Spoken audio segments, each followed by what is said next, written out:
मासूम बच्चा हिंदी स्टोरी। एक 7 साल के लड़के को अध्यापक गणित पढ़ा रहे थे। अध्यापक ने उस लड़के से पूछा कि अगर मैं तुम्हें एक आम दूं, फिर एक और आम दूं और फिर से एक और आम दूं, तो मुझे ये बताओ कि तुम्हारे पास कितने आम हो जाएंगे।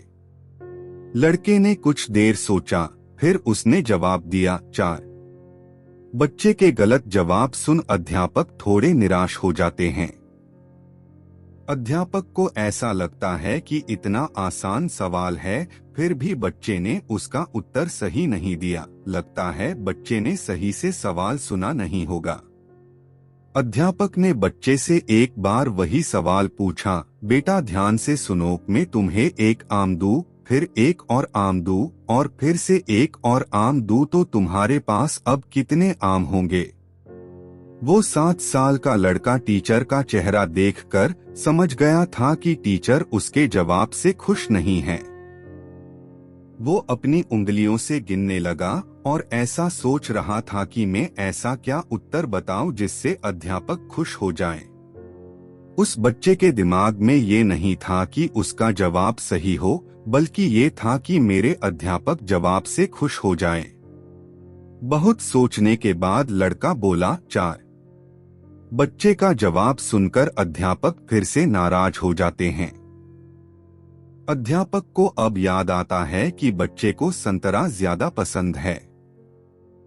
अध्यापक ऐसा सोचते हैं कि शायद इसे आम पसंद ना हो। इस बार अध्यापक बच्चे को प्यार से पूछते हैं, अगर मैं तुम्हें एक संतरा दूं, फिर एक और संतरा दूं और फिर से एक और संतरा दूं, तो तुम्हारे पास कितने संतरे हो जाएंगे। अध्यापक का चेहरा खुश देखकर वो लड़का भी खुश हो जाता है। वो अपनी उंगलियों से गिनना शुरू करता है और बोलता है 3। बच्चे का जवाब सुनकर उसके टीचर बहुत खुश हो जाते हैं। उन्हें ऐसा लगता है कि मेरा नया तरीका काम कर गया। अध्यापक को लगा कि अब ये लड़का समझ चुका है और वो अब इस तरह के किसी भी प्रश्न का उत्तर दे सकता है। फिर अध्यापक ने पूछा, बेटा बताओ, मैं तुम्हें एक आम दूं, फिर एक और आम दूं और फिर एक और आम दूं, तो तुम्हारे पास कितने आम हो जाएंगे। लड़के का पिछला जवाब सही था, इसीलिए उसका मनोबल अब और भी बढ़ जाता है और वो बिना समय गवाए जवाब दे देता है 4। अध्यापक अब बहुत ज्यादा क्रोधित हो जाते हैं और उस बच्चे से कहते हैं कि तुम्हारे पास दिमाग है कि नहीं, मुझे बताओ कि 4 आम कैसे हो जाएंगे। अध्यापक का ये क्रोधित रूप देखकर बच्चा डर जाता है और रोते हुए बोलता है, क्योंकि मेरे पास बैग में पहले से ही एक आम है।